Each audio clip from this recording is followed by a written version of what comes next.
अजून happy hormones बद्दल पण मला इथे बोलावंसं वाटेल. ऑक्सिटोसिन म्हणजे हग करणे, कडल करणे, नुसता हात हातात घेऊन बसणे, ह्या गोष्टींनी पण तिचं ऑक्सिटोसिन वाढणार आहे.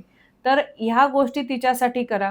तिला जर एखादी गोष्ट आवडत असेल, सर्वात एकदम छोटं बेसिक तिला जर चॉकलेट्स आवडत असेल, get a simple small ₹10 chocolate for हर.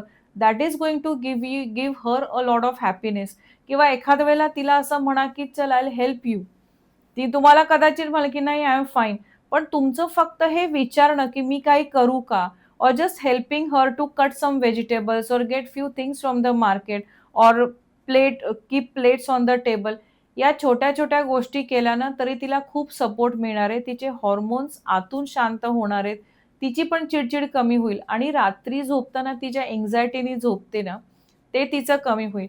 प्रत्येक महिला जेव्हा रात्री झोपते ना, तेव्हा ती तिच्या डोक्यात संपूर्ण घराचे विचार घेऊन झोपते.